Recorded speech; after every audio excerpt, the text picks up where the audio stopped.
Okay, welcome everybody. Good evening, ladies and gentlemen. Bonsoir, mesdames et messieurs, meine Damen und Herren. We are here live out of Singapore with the SwissCham Business Excellence Awards. Been a long year. We've been working towards this moment. It has arrived and we are here. My name is Lars Födisch, former journalist and professional storyteller, and I'm delighted to be your host tonight. We have two awards, the DX, the Digital Transformation Awards, in partnership with Deloitte, as well as the People and Skills Development Award in collaboration with Skills Future Singapore. But this is not just a simple award ceremony. We have for the DX, the Digital Transformation side, also the revealing of the subcategory winners. We have live pitching, we have a guest of honor, we have insights, we have judges. Just the dancing is missing, but we don't need that because we have something better. That's insights and skills that we're sharing tonight. So thanks for everybody tuning in. Thanks for the judges. Thanks to all submissions and all the companies that made this happen, the teams before and behind the screens. But let's have a quick look through the agenda before we address and introduce the guest of honor. So we have 8 subcategory finalists for the DX Awards. They all will have a final chance tonight. They don't know. Nobody knows who won the subcategories. We will reveal them. Then on the spot, lights off, spotlight on, they have to present their final chance to become the overall winner. So we have 8 of those, and then the judges will finally decide. But before we go into details of that, please, also everybody out there has a chance to contribute because we have a final poll voting, so your vote counts as much as, of course, your attention. But let me introduce first, but last but not least, Andreas Enderlin, the chair of the Digital Transformation Awards, who has been through this journey in the 2nd year. And what a journey it has been, Andreas, no? Absolutely, Lars, and I'm delighted to be here tonight, and on behalf of the SwissCham, a very warm welcome to everybody, all the judges, all the public, and we are very excited for tonight. Right, and with this, Lars, I think it's time to introduce our guest of honors, right? So we're very delighted tonight to have His Excellency Fabrice Fillier here tonight. So very warm welcome, Fabrice. And we have George von Wattenbiel, our chairman. Also very warm welcome to the both of you. And I would like to hand over to George for a few words, and then we will hear a few words from Fabrice. Thank you very much, Andreas. Thank you very much, everybody on this call.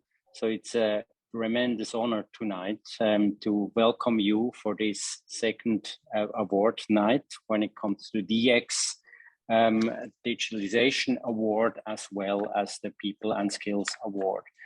It is a great journey which comes to an end for 2021. A great journey with more than 40 participants, 8 subcategories, 7 countries involved, many meetings, closed doors meetings, 3 subcategory nights, and 2 nights as we hear. So we will have the big final awards nights where we will become then at the end a winner for the DX Leader Award and a winner for People's and Skills Award. It is a great honor for us, and it became a main characteristic for the Swiss Chamber, those 2 awards. So not only because it's an incredible collaboration with our collaboration partner Deloitte, where I also like to welcome Robert Hillard and Richard Markekander today for this night, but also a great collaboration with all our sponsors, with all our partners, and a great team under Andreas Enderlin and Fabian Enderlin conducting that award since now the last couple of months. It became as well kind of a differentiator factor to other chambers. I'm very proud to be part of that. We are all very excited to see tonight who will win those two awards. All of us, I think we did a great job. All of the 45 participants on the DX Leader Awards and 12 participants on the People and Skills Award did a tremendous job, a great application, but only one of each category can win. And I already want to say a warm gratulation to those two winners, which I personally don't know yet who this is. So I'm very, very excited. But I want to say as well, thank you very much to the team, among Andreas Enderli for the DX Award, all the people who were hardly working the last couple of months, and same as well for the People and Skills Award under Fabian Enderlin. I think that's an absolutely great work, and thank you very, very much in the name of the board of the Swiss Chamber. And with that, back to you, Andreas. Thank you very much, George, for your kind words. And we are obviously also very much looking forward for His Excellency Fabrice to address a few words. So maybe over to you, Fabrice, for a few words of introduction. Thank you, Andreas. Ladies and gentlemen, dear guests and friends, I am pleased to welcome you to the Business Excellence Awards 2021 by the SwissCham Singapore, where we celebrate achievements in entrepreneurship and digital transformation and excellence in people and skills developments. This is also a celebration of the close link between Switzerland and Singapore, both small and open economies, which thus rely heavily on being on the leading edge of digital transformation, and both blessed with one abundant resource, the drive and ingenuity of the people. Be it AI, blockchain, or crypto, our nations are on it, creating the digital economy of the future. Hence, with the ASEAN Digital Transformation Award 2021, the SwissCham and Deloitte wanted to seek out the organizations which best embody the spirit of innovation. Just like last year, this initiative was a big success, with the participation of 45 company nominations coming from Singapore and the ASEAN region, ranging from startups, SMEs, and MNCs from various sectors. The finalist companies will receive a certification of excellence for digital transformation, but crucially, they become part of a community of like-minded enterprises unified in the joint efforts to drive the digital transformation and build links in Europe via Switzerland. The SwissCham, together with Skills Future Singapore, will also honor for the 5th year in a row excellence in people and skills development among the members' companies. In times of mandatory home office, split work arrangements, and Zoom meetings, it is timely to showcase exceptional success in people management and development, despite the challenging environment. This year, 14 proud enterprises have been nominated for this award, and the winner will be announced tonight. Today has to be seen as the accumulation of the efforts of the whole SwissCham, the collaboration partners, Deloitte and Skills Future Singapore, the award sponsors and supporters, and the communication and media partners. A big thank you to all of you who put in the work so that this evening came about. I would like to thank as well Enterprise Singapore, Singapore Innovate, the Chambers of Commerce, the sponsors, supporters, jury members, and all the stakeholders who actively contributed to the Business Excellence Awards, and we look forward to continuing our collaboration. So now the only thing remaining is to wish all enterprises the best of luck for the award ceremony and for everyone else an enjoyable evening. Thank you.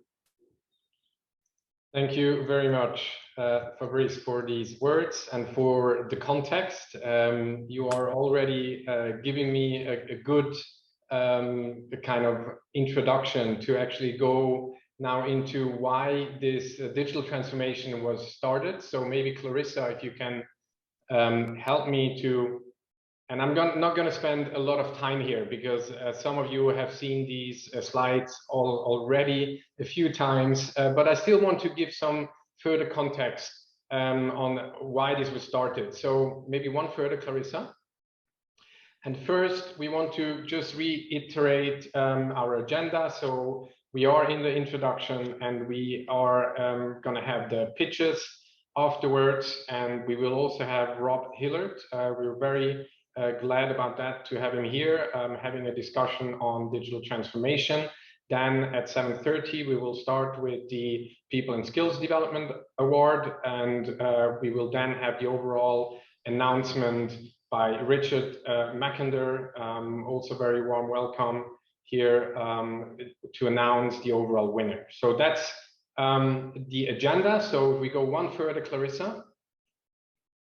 All right, so why did we start this initiative? And I think Fabrice and George have already touched on it. It was really in the midst of the pandemic last year where we came together and thought about, you know, what is really a defining topic to position the SwissCham on. And we, you know, very soon realized digital transformation was happening everywhere. And we wanted to, out of the home office and the isolation that we all were in, wanted to kind of create a platform and send out the message that, you know, you can be recognized relating to what you have done in your digital transformation journey. So we created this award, and it started, you know, a bit smaller, and it extended this year into ASEAN. And we are very proud to have all the support of all the chambers. This was always very, very interesting to see that everybody was supporting, and for us, always important that it's not only a Swiss initiative, but a broadly anchored initiative in the ecosystem here in Singapore. So you can see the German chamber is supporting us, the American chamber, and the Korean chamber. So this was really important for us. And as you can see here, we have the subcategories. This year, we extended a bit on the subcategories. So we have cybersecurity, we have healthcare, we have insurance. So this really broadened the possibilities for all the startups and MNCs and SMEs to participate in this award. At this stage also, again, very, very warm thank you to all our sponsors. Without you, it wouldn't be possible to make such an award. So big, big shout out to everybody. Thank you. One further, Clarissa.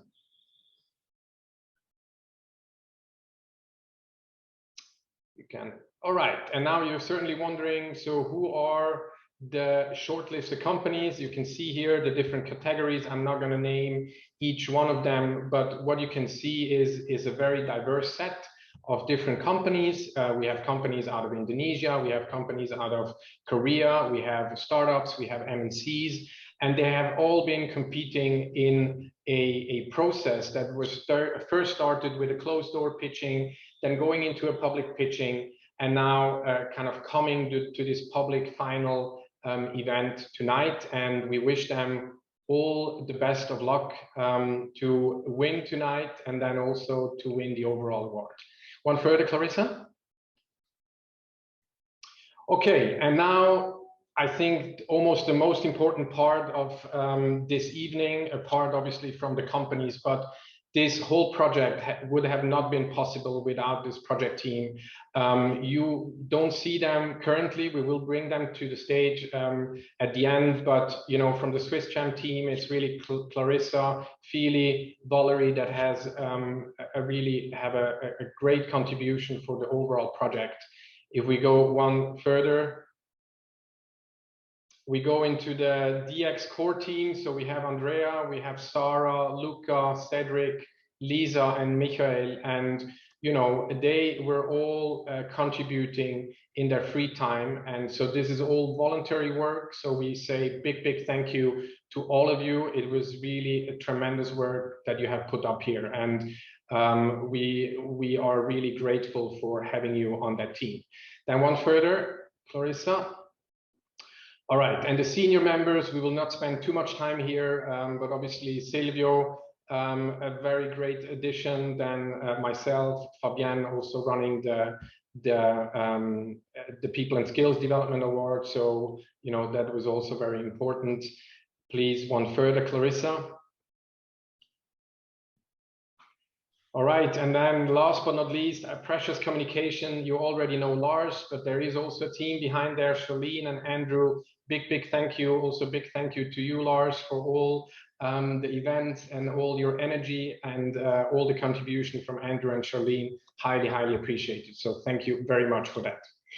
All right, one further, please, Clarissa. And then we are coming to our jury board, which is also important. And you can see, I'm not going to name each one of them, but they have been a tremendous part of that award, because they are making sure that the award is recognized and that the award is objective. So we had a lot of discussions in the jury rooms on the different companies, and that was really fruitful. And so big thank you also to all the jury members. Highly appreciate. Okay, one further, Clarissa. All right, and we have Deloitte as a collaboration partner, and really also big thank you from the team to Deloitte. They also have put up an amazing team internally, and they have leveraged their network. Not always easy, it's a big company, right? But they were able to really activate the network within Deloitte, and this was a tremendous support for the award. So big thank you. They're also providing the award prize for the overall winner, so we're very happy about that. And talking about the overall prize, we have here, as you can see, a cowbell that is sponsored by the SwissCham. So the overall winner will get a cowbell, and he will or she will get also a $2,500 Sing contribution from the SwissCham. All right, one further, Clarissa. So, and now we are coming to tonight. You can see here the board of jury members that will make a decision tonight. So Chris from Deloitte, Jonas from Zülke, Stas from Acronis, Gino from DSV, Noemi from Zülke, Andre Schütz from RIB, Lucas from SIX, and Mira from representing the SwissCham category. Unfortunately, Robert could not make it. He apologizes, and yeah, but still we have a very impressive jury board here that will make sure that the right winner is going to be elected. All right, one further. And then you will ask yourself, what are the prizes? We have been repeating that, but that's obviously an important part of that award, apart from you know, the network and the connections, but it's also about winning, and it's about you know, recognizing your teams. And so you can see here, advanced manufacturing, we are offering certain consultation projects. Then we have RIB with an intensive online workshop. We have SIX offering a trip to Zurich, which I think is very innovative. And we have Acronis also offering cybersecurity products and services. Zülke, obviously, with their innovation workshop, very valuable. And then also the SwissCham with a growth workshop for the B2C category. And as you can see, we are offering vouchers for the teams to make sure that this is celebrated accordingly. All right, so then one further, Clarissa. And we will also have, as was indicated by Fabrice already, we will have a next generation verifiable certificate. So this is fraud proof, and we have tested that. It's on a blockchain technology, so it's not you cannot kind of change it, and it's very clearly linked to that company. So that's obviously something that we needed to do as a digital transformation award. Then you will see a winner's trophy by subcategory. And most importantly, it's really the company feedback report. And that's something we got as a feedback from all the companies participating, that this was so important to get a feedback on their digital transformation. So we will also provide that. And then last but not least, an email signature. What is important is the ceremonies will happen next year. So no, not this year, because we're coming to the end of the year and we will have more time next year. So just stay tuned with us. You will get your award very soon. All right, then one further, Clarissa. Okay, and with this, we are coming closer to the winner announcement. Lars, I'm sure you are excited, as I am. I'm extremely excited, but I'm sure our contestants are even more excited, kind of can't hold it back, because not everybody even knows who won the subcategories, right? I think there's a secret envelope that will be virtually kind of digitally unveiled, and just a few seconds away from revealing the first category. Just a reminder, so it really goes, there are still a lot of things at stake today.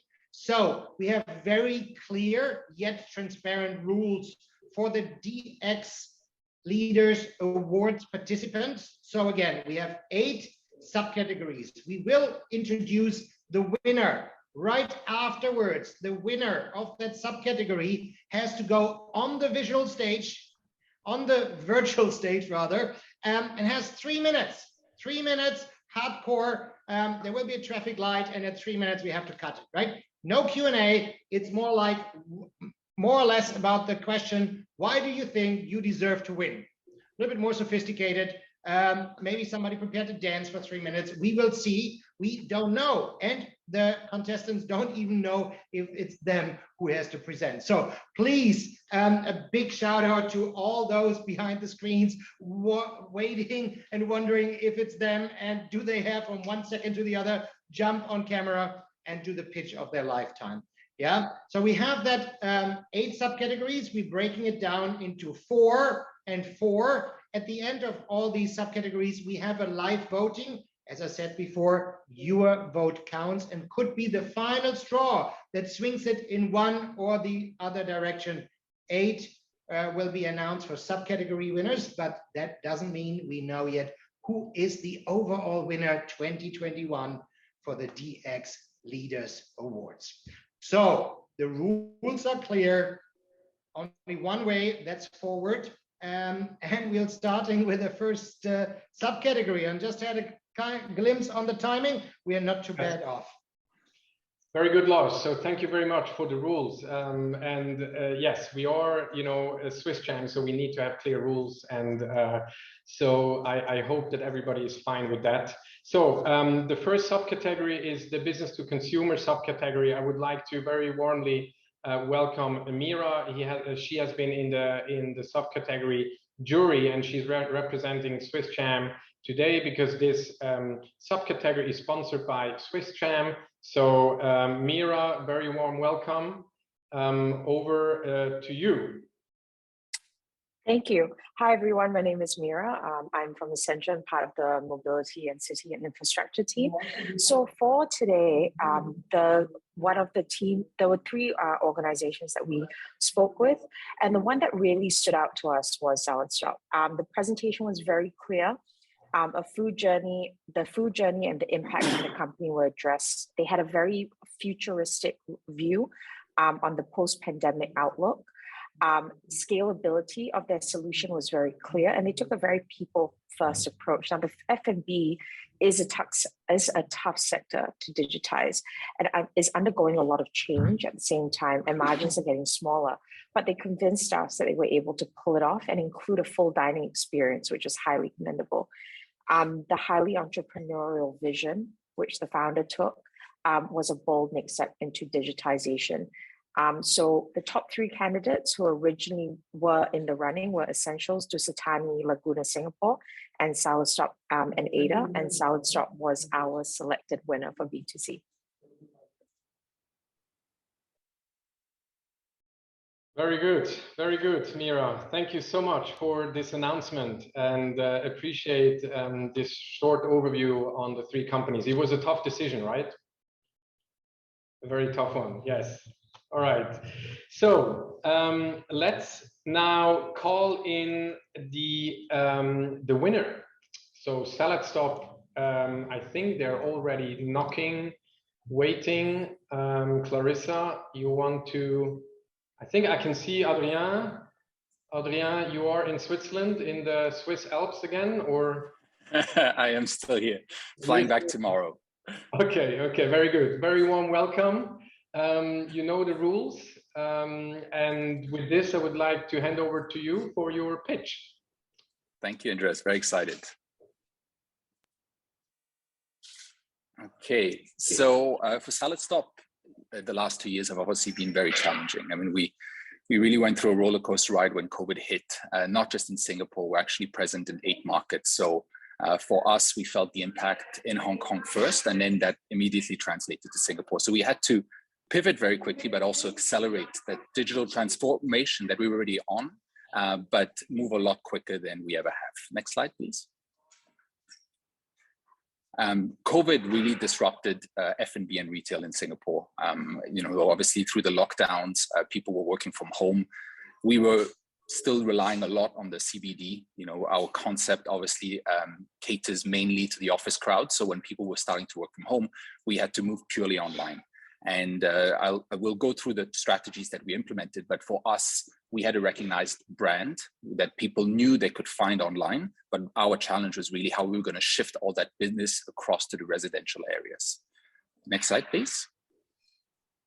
So this is where we worked with ADA, which is a digital marketing agency, and they helped us through this transformation journey. YC? Yep. And it was really very well, it was a very great partnership working with Salad Stop because they all started with people. In any transformation, you always start with the people, and that is where it's a sustainable growth.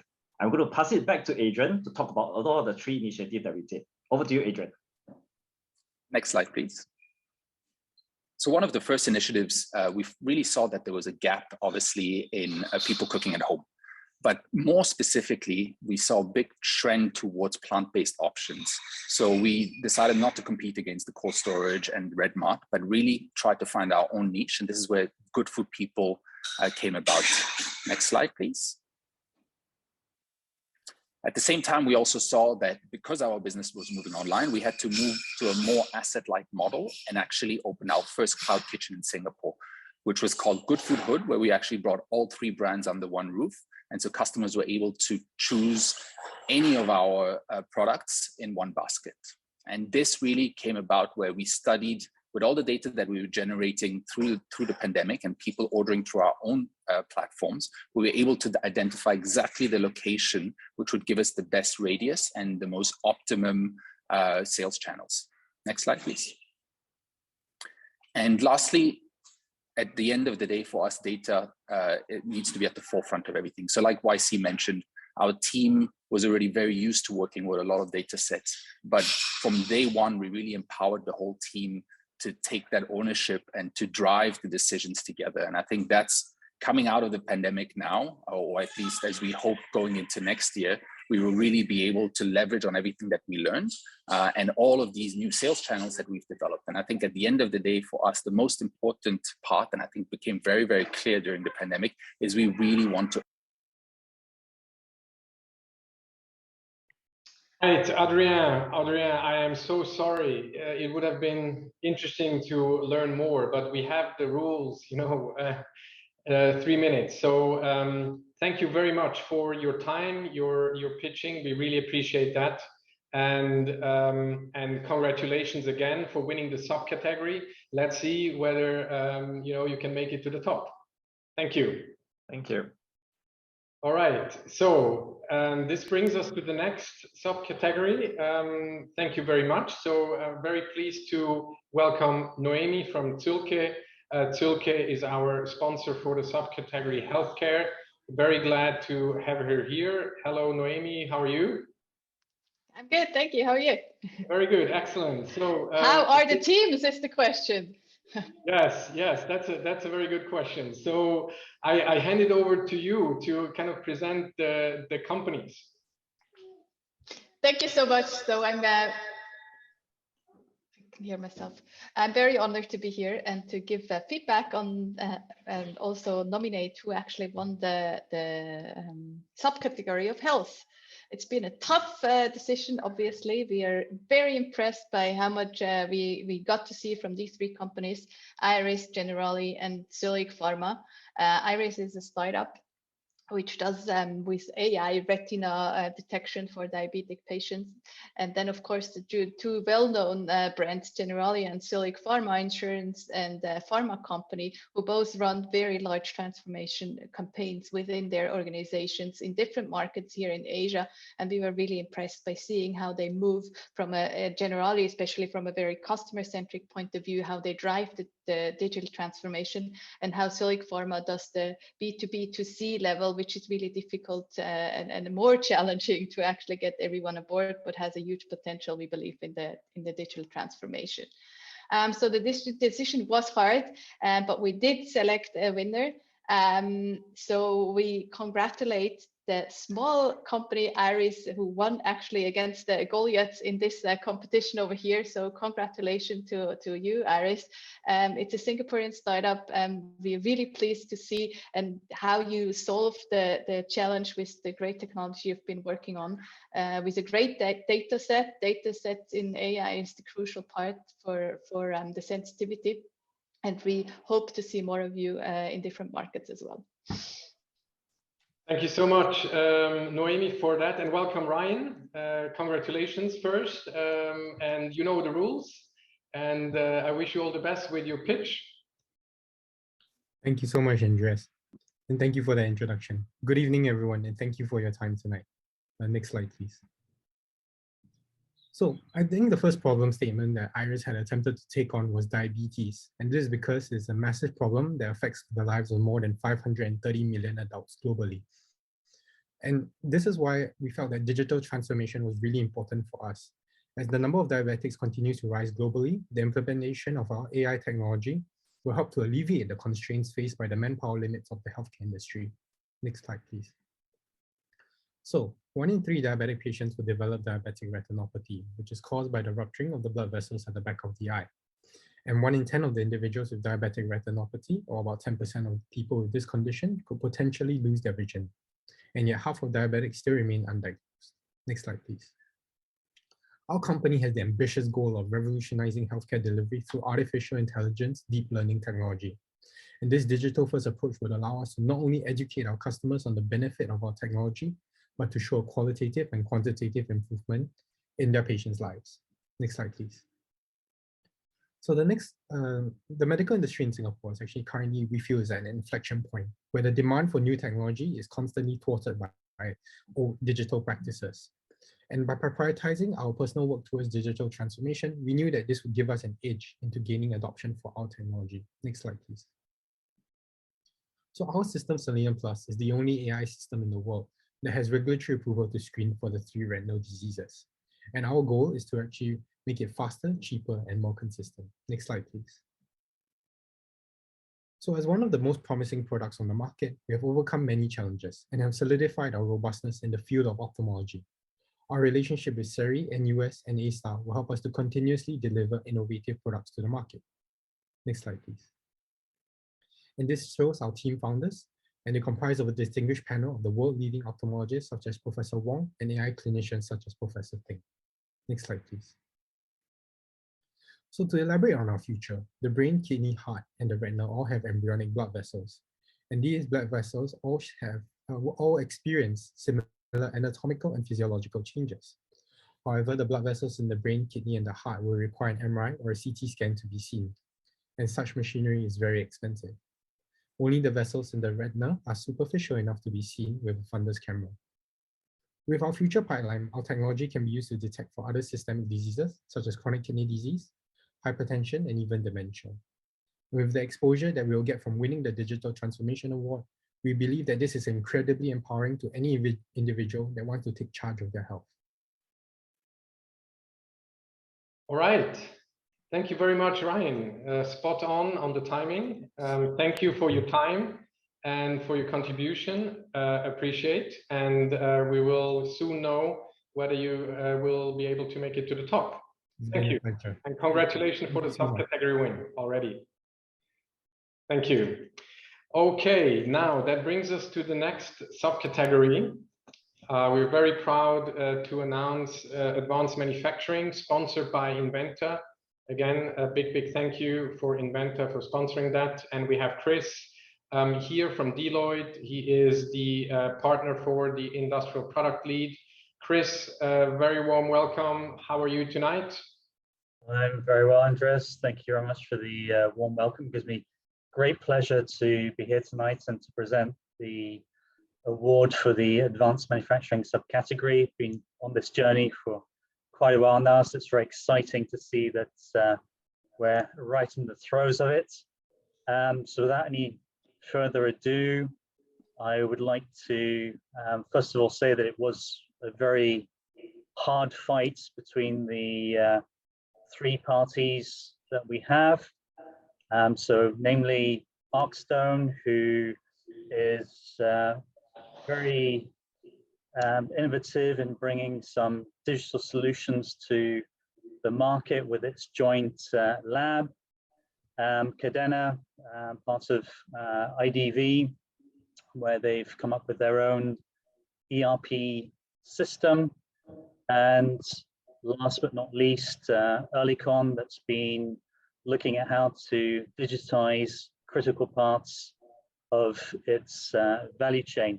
I think, again, a lot of merits across all three, very hard fought, but unfortunately there can only be one winner.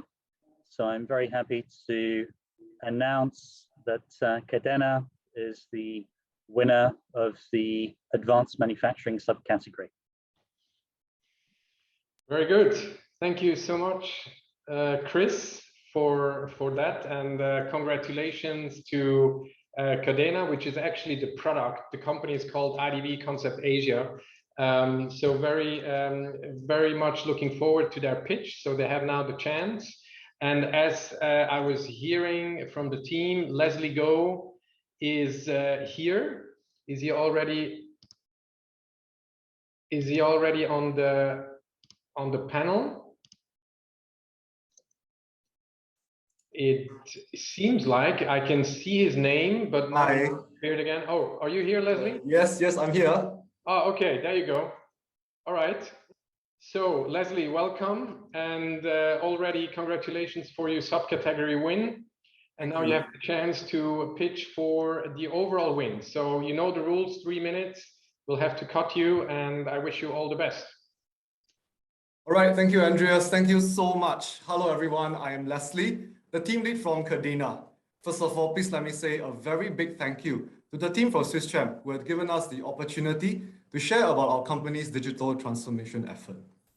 The Cadena system is the culmination of months of effort.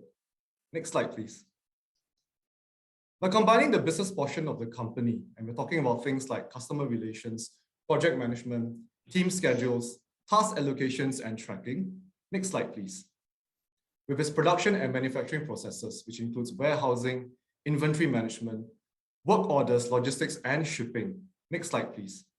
We have created a unique platform for a manufacturing company to finally be able to monitor the entire information flow all the way from the sales funnel to the management of the project, to the manufacturing of the goods, to the shipping of the finished products, and finally to its delivery. This is the story of our digital transformation. Next slide, please. From managing project timelines and milestones, next slide, to manufacturing orders and jobs, next slide, to individual job tasking and tracking for our production workers, next slide, to warehousing and inventory management, next slide, to packing box labels, next slide, to logistics and shipping. From a pen and paper company, we have designed, built, and implemented, next slide, a fully digital solution to manage every portion of the business and manufacturing process. And we are not stopping here. I always believe that a software solution must continue to evolve to stay relevant with the industry and with the times. Next slide, please. The current Cadena solution is only the first step that we are undertaking to truly build and implement a smart digital solution for the industry. Our next phases include a machine learning algorithm that learns from existing data sets in the system and is able to assist in creating the project scope and assigning tasks to teams, creating production orders and jobs and assigning inventory, tracking delays in the project timeline, project an estimated timeline for a given task or job, and an easy to implement IoT solution where an IoT device can be integrated seamlessly to the Cadena system to track any machine. This, I believe, is the spirit of SwissCham's Digital Transformation Award, to recognize and acknowledge a company's digital transformation effort, all the hard work, blood, sweat, and tears. It has been an exhausting yet rewarding journey for all of us here in IDV Asia. We understand the pain and the cost of setting up such a digital solution. Next slide, please. Hence, we are offering the Cadena solution to everyone in the industry as a cloud service so that you can begin your own digital transformation without having to start everything from the ground. Thank you so much for this time and the opportunity to be a part of all this. Thank you. Thank you, Leslie, for Thank you for your pitch. Very insightful. So with this, that brings us to the next subcategory.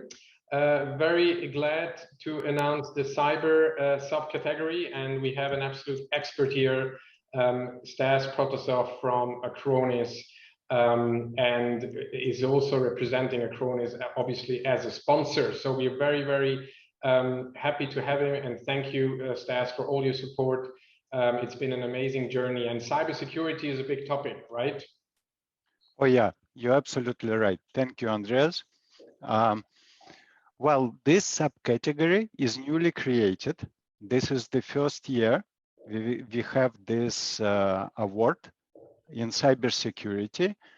And it's interesting to see that many speakers today actually mentioned that pandemic situation kind of accelerated their move into digital transformation. And this definitely brings in the question of cyber protection, what we do at Acronis, and cybersecurity. And as such, I actually expect this category to be one of the most popular in digital transformation award. We'll see.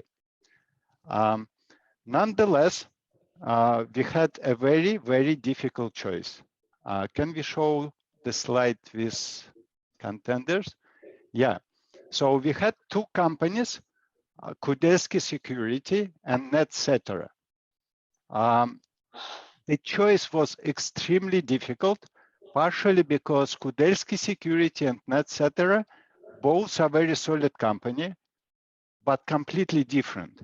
Kudelski Security provides security services, full range, all across the globe. NetCetera secures our financial transactions. It was very interesting for me, for example, to learn that I'm likely one of the users of their services. The companies are different in size, in different business. So how to choose between them? Fortunately, our discussion when we discuss who is going to win this subcategory was virtual. So we didn't have any chance to start fighting, but we were close to that, frankly speaking. And with that, I have to announce that the very first winner in cybersecurity subcategory is NetCetera. Congratulations, guys. Very good. Back to you. Back to you, Andreas. Thank you so much, Stas, for that comprehensive kind of overview. And congratulations to NetCetera for winning the subcategory. So I am not sure if they're already here, but we should have Hans-Peter Isler. Yes. Can you hear me? Here, excellent, very good. So congratulations, first of all, for winning the subcategory. I hope you were able to bring in a lot of fans and supporters to do the voting afterwards, right? Of course. a lot of. Can I ask, is Thomas also in the call? Yes, I am. Yes. Yes, we won. Woohoo! Congratulations, Thomas, also. So we need to start the pitching. You know the rules. And with this, hand over to you. All the best. Thank you. Thank you. Let's go right to the next slide. My name is Hans-Peter and I'm a key account manager here at Netcetera Singapore. With me is Dr. Thomas Fromhertz, fellow at Netcetera. We represent Netcetera as a Swiss software engineering company. Today, we talk about how we can protect your e-commerce transactions. Next slide, please. Hey, Thomas, you are in the company for almost 20 years. What was the problem we wanted to address with this initiative? So, well, early in the 2000s, e-commerce fraud quickly became a problem. And at that time, we were quick to set up an ACS, a 3DS access control server, to combat this fraud in e-commerce. However, onboarding new card issuers was a slow process, both for our waterfall approach at the time and also for our access control server business not yet being productized. Next slide, please. From the problem to the solution, what did we come up with? Well, in just one sentence, today we have an end-to-end product service based on EMV 3DS, the modern 3DS, coupled with a flexible organization based on the Safe Business Agility framework. Next slide, please. Got it, Thomas. And why was the digital transformation so important for us? Well, the introduction of the Safe Business Agility framework has led to a serious benefits important to us, with which we achieved higher quality of the delivered product components, a faster time to market, and as well higher employee satisfaction, which is dear to our heart. Next slide, please. Tell me, Thomas, why should we win this award? So here's my spin on this, right? Netcetera, as a software company, has always been working on the digitization of its clients and has always deployed agile processes, Scrum, for instance, and so on. Now, the nature of this digitization implies that your innovation and development cycles start to accelerate. And they accelerate to a point where you need to do something with your own organization to be able to keep up with that acceleration. And by embarking on the Safe Agility framework path, Netcetera was able to tie this digital transformation to an own agile organization. So to your question, I believe many companies now deal with digital transformation, but only few have extended this to become an agile organization supported by digital processes. Next slide, please. Great. Thomas, what's next? Well, just focusing on the business outlook, we're looking forward to translating our successful ACS business in Europe to the diverse requirements of APAC countries. And in the end, agility, one of the key ingredients of today's digital transformation, has become part of our corporate DNA and one of our values along the way. Next, please. Okay. Apologies, 3 minutes are over. Thank you very much, Hans-Peter and Thomas, for your pitch. And let's see whether, yes, you have already won the subcategory, but maybe you're also going to win the overall award. Who knows?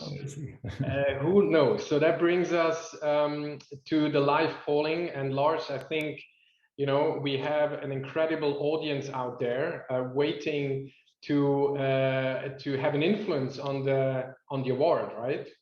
Absolutely, right. So if you have itchy fingers, now it's time to stretch them the last time, because you can only put one choice down. So we've seen 4 subcategory winners. Congratulations, an amazing journey you've gone through already. 4 winners.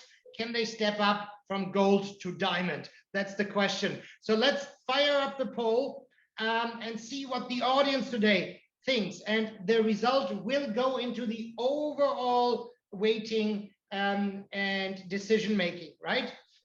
So who do you think out of the 4 we've seen? And I know they're all very, very different in terms of vertical industry, their approach, and the problem they solve. But please Put your click now down to see if you think SelitStop, Iris, IDV Concepts, or Netcetera were the ones that you think really had an edge over the others. It's hard to make the choice. I'm glad I can't vote, and I wouldn't know where to put my cross.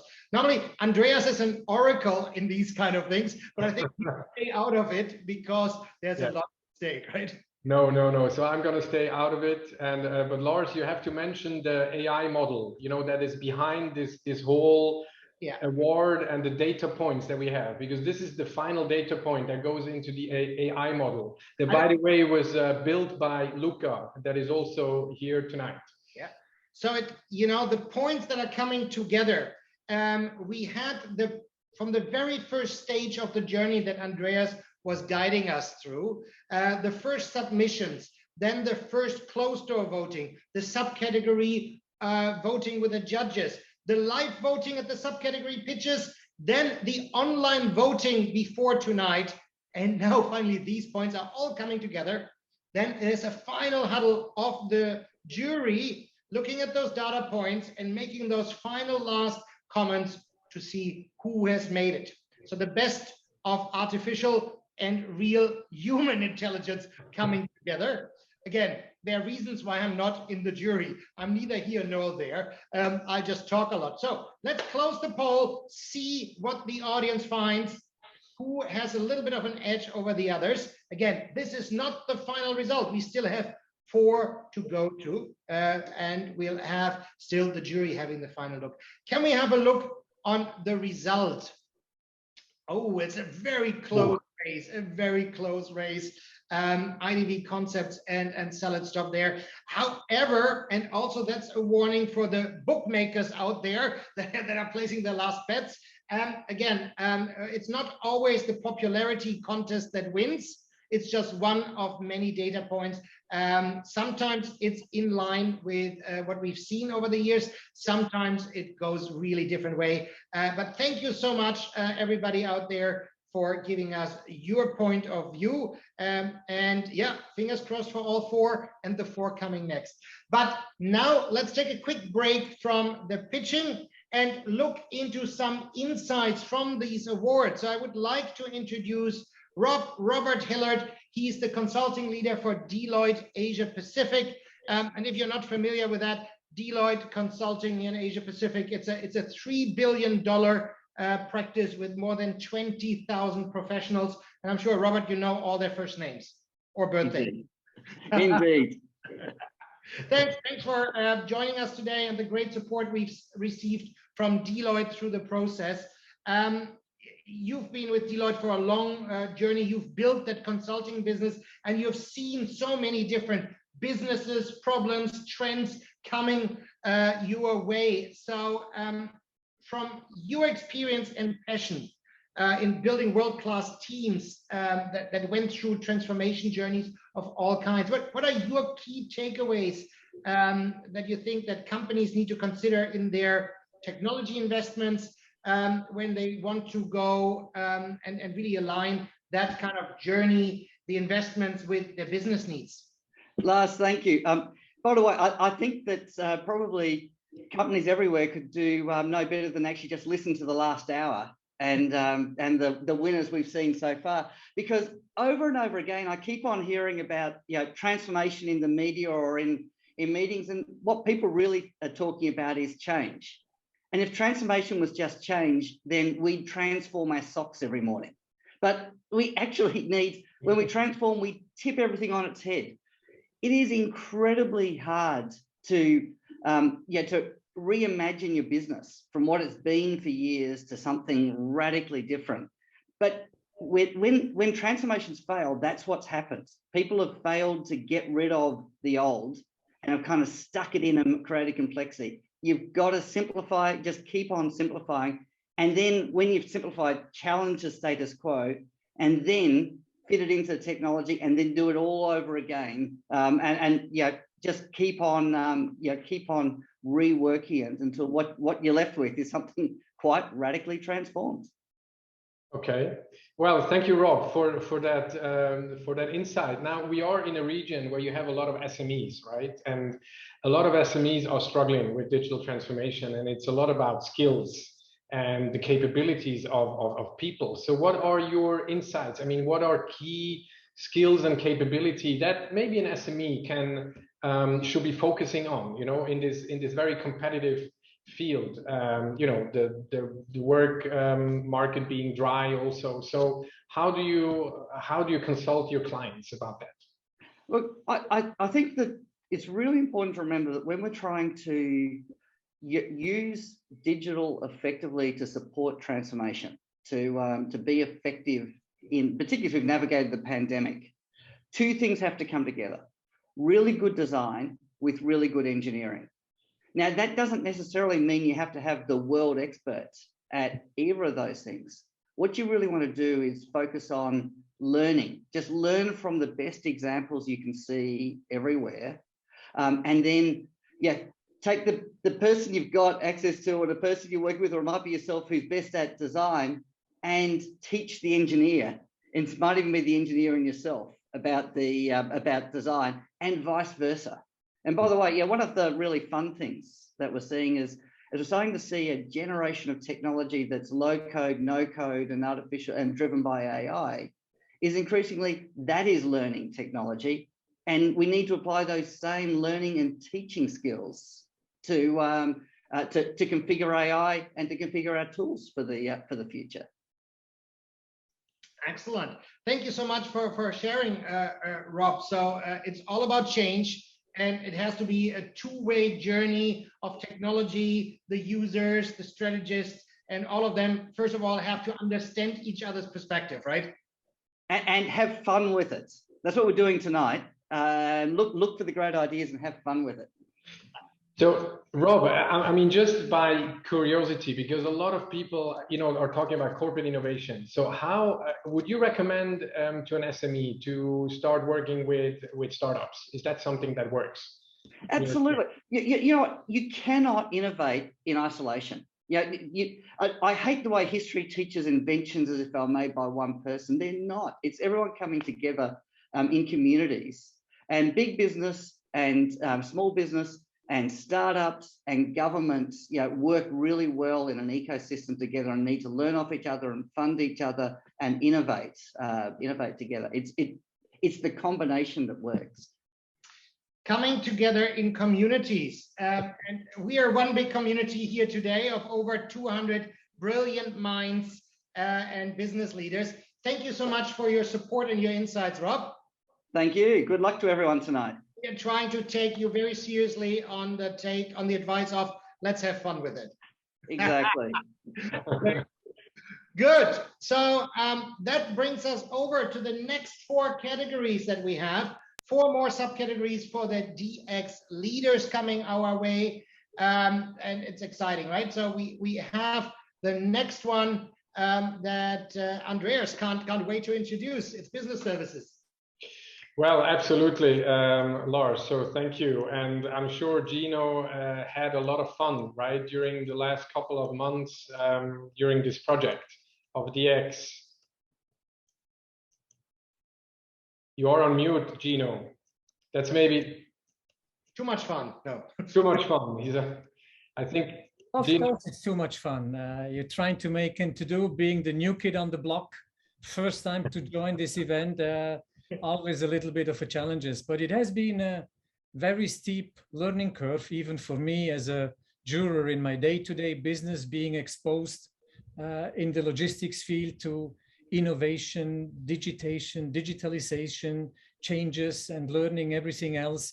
We had a tough group with making the finalization on the 3 candidates. Next slide, please. That brought us from Singapore via Indonesia to Korea and back. We had a very nice pitching night. It was a tug and go on how and what. We had a lot of heart putting into it from the contestants. We had very good pitches. We debated. We went back to some of the details. We reviewed again after all the pitches to to make a decision which was challenging because everybody had a very good submission. Everybody had a different field that we were looking at. But in the end, we went with Speedwork Indonesia on the item on how they want to develop the smart kiosks in Indonesia. And that, at the end of the day, won our heart. So congratulations to Speedmark, and job well done. Thank you so much, Gino, and also from our side, the whole SwissCham team. And Lars, congratulations to Speedwork Indonesian startup. So big thumb up. And I guess you are already here. Ferianto, welcome. Congratulations. Thank you so much. Thank you so much. So again, thank you everyone. Thank you for the opportunity. Greeting from Jakarta, Indonesia. Next slide, please. Next slide, please. Okay, today I would like to share a business concept that, previous slide, please. Too fast, previous slide. So a business concept that we already prototyped since last year, actually. It's smart kiosk providing quick services for motorcycle with big business opportunity to serve 75 million motorcycle in Indonesia. And I always receive the same question, what is the difference with others? The biggest difference is we put technology and data at the core of the business operation and have achieved 80% success rate on profitability, and we aim to improve it further. And we want to use this. I want to use this as an example actually on how digital transformation can bring possibility to raise the bar on auto care industry, in the same time bring positive social impact. Next slide, please. Next slide, please. Hello. Next slide, please. Okay, so we digitalize all the value chain by creating an app for both our end consumer and kiosk owner to provide best buying experience for B2B2C and improve operational efficiency and manage the waste properly. Sorry, maybe too fast. Previous slide. And actually, the biggest engine behind the scene is just to ensure a just-in-time inventory to make sure it is affordable in cost, and I will tell you why. So this is what we have learned actually. The biggest advantage of small kiosks is it's agile to move and reduce investment costs, but it comes with the biggest challenge, not much space for inventory. So as a result, to ensure availability sometimes can be very costly. So finally, we managed to solve the issue by combining delivery vehicle with data and machine learning and connecting them with our distribution center. Next slide, please. Our key differentiation is our ability actually to integrate digitalization I mentioned earlier with supporting ecosystem from product support, human capital development, marketing and business assistant, kiosk and tooling itself. Next slide, please. Next slide, please. The right location is critical for retail business. So we secure enough location. Previous slide maybe. Not yet. To make us #1 market leader actually, and we managed to achieve 4 times faster on expansion compared to traditional workshop, and we want to target 5,000 new kiosks in the next 3 years. And this business concept Ferianto, I am so sorry, 3 minutes are over. Thank you so much for your time. Thank you for all your efforts and your pitch. Congratulations again for winning the subcategory. That's a huge achievement. And let's see whether you can do it to the top. So, and that, thank you so much. That brings us to the next subcategory, which is the subcategory building an infrastructure, also a new subcategory. Big thank you to RIB for sponsoring that subcategory, and very warm welcome to Andre Schütz, Senior Vice President for Strategy and Corporate Development. Andre, are you excited to announce the winner? Of course I am. Hi everyone, this is Andre from RIB Singapore. Today, a slightly different location. Greetings from Stuttgart, Germany. And I'm very excited to share the winner of the subcategory for building and infrastructure. Next slide, please. As we've heard from all the other subcategories so far, of course, in the building and infrastructure sector, we had a very tight race. We have the 3 finalists here. First of all, Aespada, which have basically shown real entrepreneurship by building up logistics solutions from scratch. We have CBRE, who are basically working on not developing, but by basically transitioning or digitalizing their whole company. A very big effort, and they are basically going through the journey with us together, or basically shared their experience. And last but not least, we have Siemens, who have shared with us their solution on basically making the workplace safer and smarter, basically make it let's say COVID safe for the future as well, for anything that might come up. And as usual, as in any other category, there needs to be one winner. And for the building and infrastructure sector, that is Siemens. So congratulations to Siemens, and looking forward to basically listening to your final pitch. Very good. Thank you so much, Andre, for giving us the view on the subcategory building and infrastructure. And congratulations to Siemens. Very well done. We have Byron that should be here. And I know that he is super happy to have won the subcategory. And so with this, I would hand over. I'm still looking for him. Is he here? I am here. Can you hear me now? I can hear you, but I can't see you. So can you, coming. Yeah. Okay. There we go. Are you able to see my shared screen? Absolutely. Fantastic. So, welcome, Byron. You know the rules. The stage is yours. Great. Hello, I'm Byron Heath, representing Siemens and our project CompVC Connect, the employee workplace experience solution. So why was this important for Siemens? Siemens required a solution to manage occupancy of our building to comply with regulations, as well as better understand utilization in order to optimize our space, and at the same time to offer a tool to employees to help them navigate and benefit from the new normal. On the other hand, Comfy is a solution we sell to customers, and what better way to lead and learn than by example. And while the pandemic was a catalyst to fast track the implementation of Comfy, the scope is not simply a short-term fix for the pandemic. Workplace experience is poised to be the cornerstone of the new normal in offices well into the future. So why should we win? Well, again, many people think that Siemens is an old-fashioned company that makes high-quality hardware. But the announcement that 140,000 employees could now work flexibly, and along with the implementation of workplace experience, was a monumental shift. It's an example to the world that not only does Siemens make digital solutions, we use digital solutions. And if we can do this, any company can. And we cannot think of any digital solution that will have such far-reaching impact in the office environment as workplace experience. The benefits may be a key ingredient in retaining people during what is being called the Great Resignation. Employees need to be heard, empowered, have a frictionless and efficient office experience, from finding the right desk or the right room at the right time, to controlling lighting, temperature, calling an elevator, locating people and things they need, and when they need them. This can't be achieved without an integrated workplace experience solution. So look at the different cost per square meter in a building. For 2 decades, we've been focused on improving energy efficiency by 15–25%.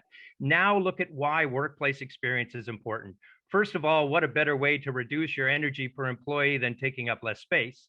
But now consider the impact of reducing up to 33% on your rent, and the effects of improving workplace experience on people, which 93% said their workplace was not right for them just prior to the pandemic. So what lessons were learned? Lots of lessons. Nothing like getting your hands dirty to understand the reality of a deployment. It comes down to basics. Workplace experience may be a huge cultural shift for many, which requires some convincing, hand-holding, lots of communications on how it benefits multiple stakeholders, followed by training, monitoring, taking feedback, tweak, and repeat. The project has allowed our team to rewrite the book on preparation, customer engagement, and implementation. And as Singapore heads back to the office, we're able to see the full impact and new range of benefits as we fit 1,300 people in a space meant for 900. Thank you. Thank you very much, Byron. And I think you were underselling Siemens a bit. I think you know, great software company also, right? So yeah. If you get in a taxi and say, what does Siemens do in Singapore? They go, you make cell phones. We haven't done that in 18 years. So someone's got to be out there promoting them. That's me. Thank you very much, Byron, for your pitch, and welcome, and congratulations for winning the subcategory. Let's see if you can make it to the top. So we go to the next subcategory, and I'm very happy to introduce Jonas Trindler. He is the CEO of Tilke, and Tilke has been with us for 2 years now in a row. So they're a very loyal sponsor, and we want to say big thank you to Tilke. And with this, Jonas, over to you. Thanks very much, Andreas, and great to have me here as well. It's an honor in this new subchapter insurance. We have had a great closed-door pitching night. Actually, quite a lot of great and heated discussions. Also, since we have had, to my knowledge as well, most applicants in this subject chapter of the whole Digital Transformation Award. Next slide, please. We have come to 2 finalists in this subchapter, Allianz with a new self-service platform, and on the other hand, NTUC Income with a quite cool lifestyle product in insurance. And also, as I said, heated discussion, since we have had like smaller startup with new products, quite innovative, and on the other hand, larger insurances with like large-scale solutions overall. We decided as a jury for Allianz, and here's why. They have come up with quite a broad and very transformative approach to their business model, while other applicants have really innovative solutions. We think they really transform their way how they work. And lastly, it's also the commercially most viable product which they came up about. I'm looking forward to have Allianz here. Very good. Thank you, Jonas, for that introduction, and welcome, Allianz, and congratulations for winning the subcategory. We should have Wisa Beshar, Head of Digital Distribution and Customer Experience at Allianz, here on the stage. Maybe we are a bit ahead of time, I don't know, or I cannot see anybody from Allianz. Maybe a quick question to the team in the background, whether we are timing-wise, we are a bit ahead of time. So we were a bit too quick, but let's wait and see until Wisa comes in. So Lars, what's your view currently with all these different pitches? I'm just amazed by the diversity of the solutions and problems that we are presented with tonight, right? And the different really ways on how they tried to solve the challenges that they have. And I think what we learned earlier from Rob was really, it's a business change process. Technology and digital is part of a business transformation journey. And I think that's what we've seen. And, if you compare it to last year, I find it's really amazing that we have also solutions, not just from Singapore, but really from across the region. Very good. And with your words, you attracted Wisa onto the panel. So very glad to have you here. Congratulations, first of all, for winning the subcategory. Apologies, we were a bit early, so you were actually ahead of time. So thank you very much for that. And you know the rules. So 3 minutes pitching, and I wish you all the best. Thank you. You hear me okay? Can you see me okay? Yes. Okay, cool, perfect. All right, thank you very much. Yeah, thank you very much. We're very honored, Allianz, to have actually win the award.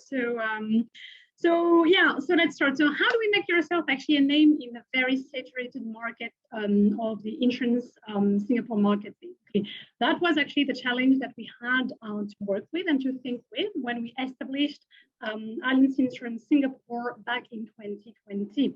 So for us to become the giant that we were really aspiring to become, we had a very clear strategy. And what did we say? We said that we're going to be building AIS as a digitally enhanced composite one-stop shop for both end customers, but also for intermediaries. And actually, in reality, and to be completely fair and transparent with you, the idea was really that intermediaries would play, in Asia and in Singapore in general, a huge role in the success of our AIS, of our Allianz Insurance Singapore. So basically, the vision was really supported by three key pillars.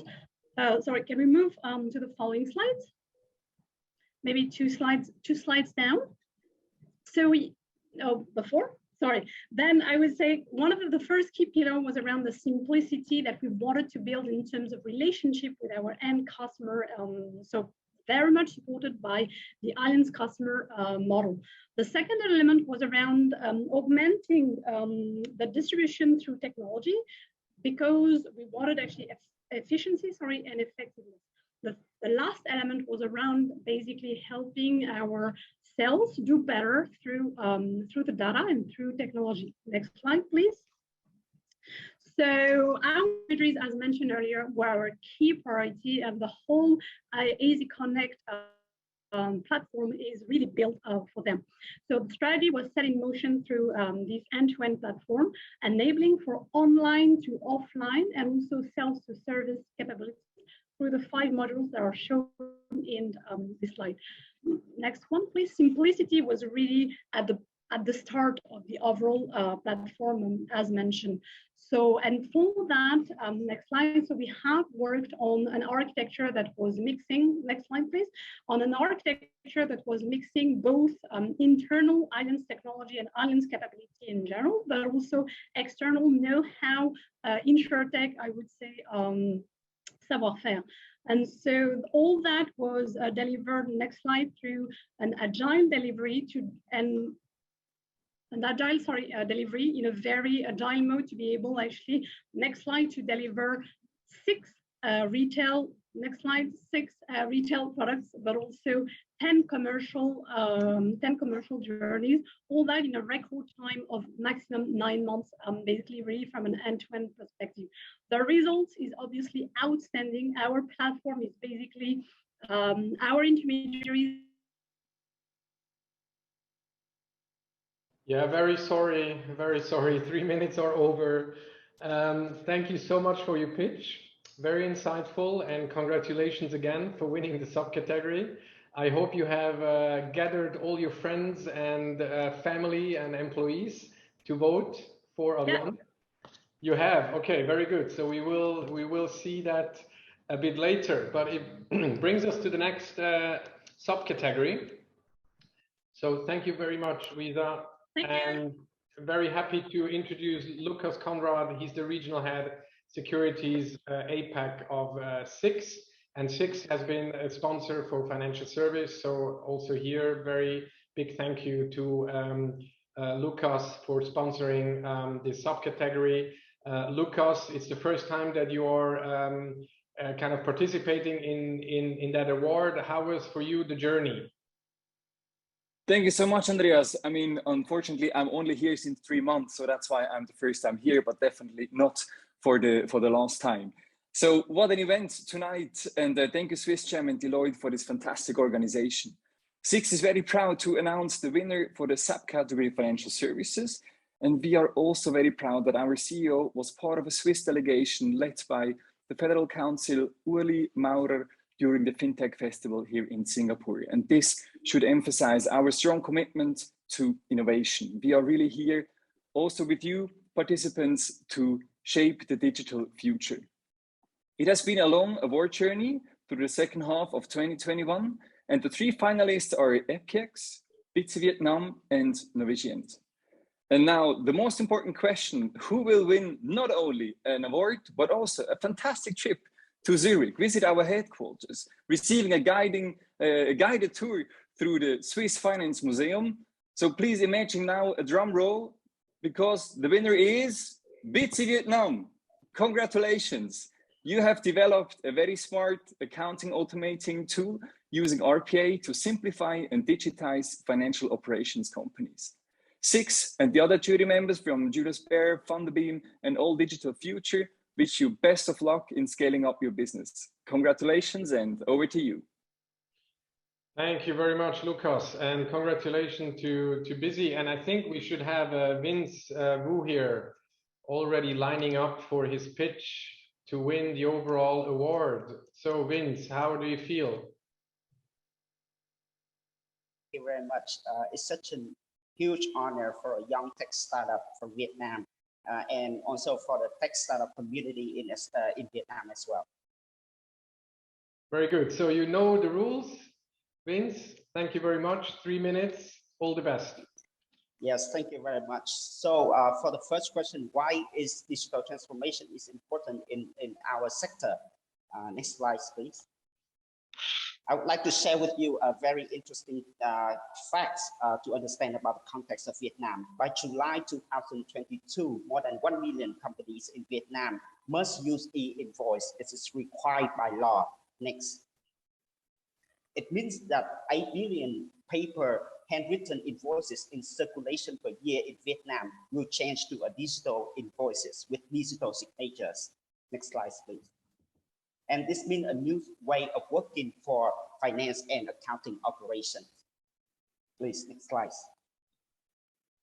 But in this transition period, accountants in Vietnam still suffer from inefficient accounting process and the risk of tax compliance. According to World Bank, an SME in Vietnam takes more than 200 hours per year to process on the invoices and other tax-related compliance. Next slide, please. So BC's mission is to leverage cloud RPA empowered by AI to automate manual repetitive tasks performed by human bookkeepers. We were able to cut down 80% of the time for invoice processing with only half of the cost versus human bookkeepers. Next slide, please. That is why we are loved by both multinational companies in Vietnam like Procter & Gamble, retail chains in Vietnam, and tech unicorn giant like Grab. Next slide, please. Our solution is deliver measurable impact, and BC is making a meaningful contribution to the future of finance in Vietnam. And that is why we believe that we are a strong candidate to become the winner for this year. Thank you very much.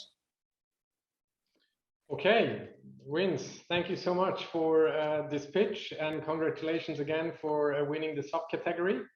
And we're very happy to have you, and let's see whether you can gather enough people out of Vietnam to vote for you, right? So all the best. And that brings us obviously back to the live voting, Lars, right? Yes, we have seen the second half of today's subcategory winners and their final pitches across financial services, insurance, building and infrastructure, as well as business services. Congratulations to all those subcategory winners. And congratulations also to the organizing team. We are ahead of time. We're ahead of our time and ahead of time in the agenda. That's Swiss efficiency at its best, I think. Let's look at the poll. Let's fire it up and see what the audience today out here thinks from the second part of the subcategory winners. Who do you think really made a difference? Who has that edge, that little kind of step ahead of the others? Do you think it was Speedwork, Siemens, Allianz, and Busy, and Andreas, what I said before, right? It's interesting. We have some large global multinationals. We have some fintech startup out of Vietnam. It's that variety of where they're from, what they're doing, size, that really makes this so exciting for me. Absolutely. No, absolutely, Lars. And it's really amazing the quality of the submissions that we have seen. And maybe what we need to also say at that stage is there is a digital maturity model behind that, right? So Deloitte has co-developed that together with us. So it's not only the live voting, it's not only the public voting, but really a very structured and objective assessment that has been the core of that assessment, basically. Right. So today it's just, you know, obviously the voting is important, and you know the jury is very important, but there is really this assessment framework behind it. So it's like little dipstick that we're doing. Just, you know, what do you think where we stand right now? So what does the audience think? Let's close it. I'm sure you've done your clicks, and let's have a look on what our hundreds of participants think. Busy. This is a little bit clearer than the first four. Yeah. Again, this is an indicator.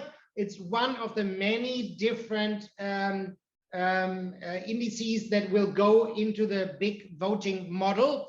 But it's great to see, just to get an idea on where everybody thinks. And again, it's so hard to compare one category with the other, one country with the other, one size with the other. Everybody has different problems, different parts.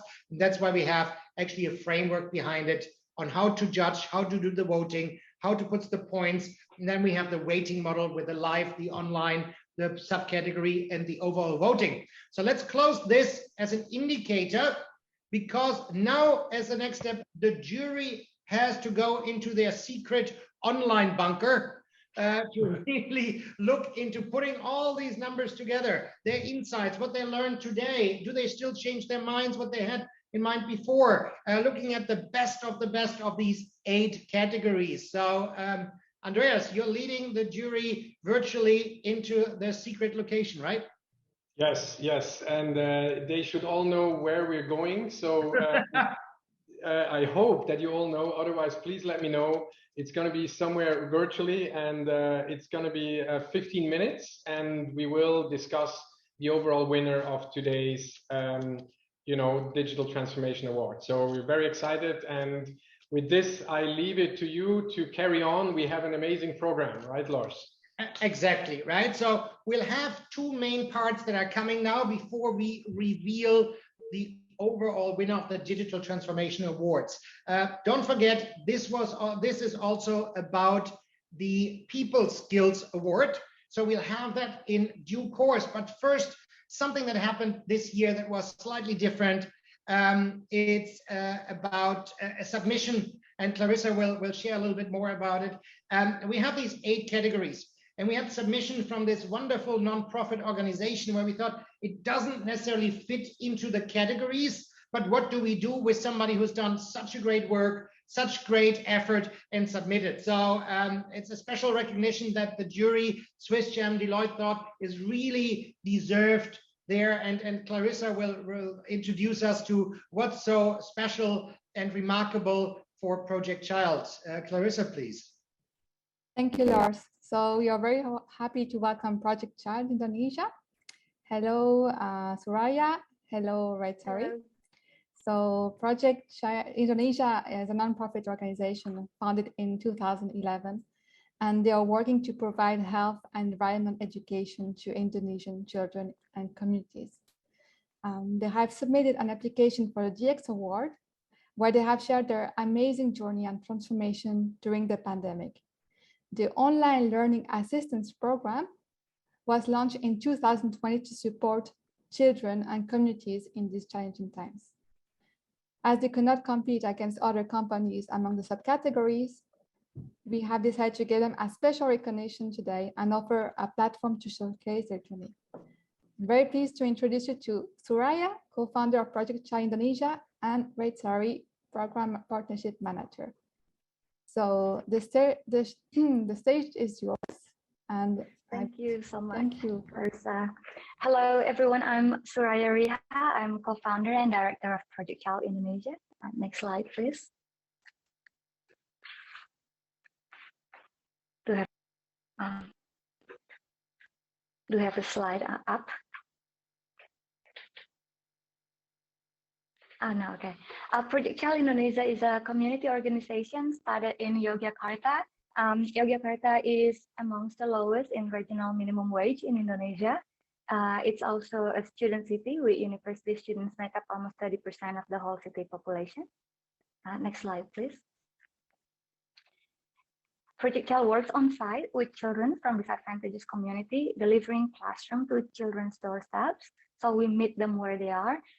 Global pandemic has changed the landscape of our work completely. With the restriction of movement, our model simply not possible to be implemented. We transform our NGO works and launch online learning assistance to fill the gap in educational fields created when physical classrooms turn into Zoom classes. Next slide, please. The global pandemic affected the world significantly, and the poorest has been affected disproportionately for almost 2 years now. Children from disadvantaged households are amongst the most affected. Poorly educated parents from low socioeconomic income are usually unaware of their children's education, and they are less likely to participate in children's learning because they do not know how to fill that role. In Indonesia, there are 68 million students that are forced to study from home, and over 1.5 million children cannot get the assistance they need to execute online learning. Next slide, please. Utilizing the help of the readily available volunteers who are university students in Yogyakarta, Project Child trained and verified these volunteers to assist primary school children from the poorest family, helping both parties along the way. Volunteers reported general increase in their mental health, while children reported increase in focus when doing school tasks. Indonesia's PISA score in global context are considerably low, so we focus on assisting children in math, science, and language. Taking into account what lockdown, separation from their peers, and loneliness children feel during learn from home period, we introduce mindful movement for children, where we talk about mental health, thought sequences for children to move their physical body, and short meditation to increase focus and relaxation for children while learning from their gadgets. Next slide, please. Right now, we work with over 300 children, and there are many more waiting to be served. Next slide, please. Next year, we aim to scale up to serve 2,000 children and teachers, not only in utilizing online learning platforms effectively. As UNICEF reports show, Indonesian children, even though a digital native, see internet as a source of entertainment and not learning source. So we aim to also facilitate a talk on internet literacy, how to utilize internet in a manner that is safe and secure for children, and also to train thousands of volunteers to assist this nationwide project. Thank you. Thank you so much, Retari. So we have a bit of time. So how can we help you? What message you want to bring to the audience today? The message that I want to bring is that there are organizations that work like specifically with the poorest community in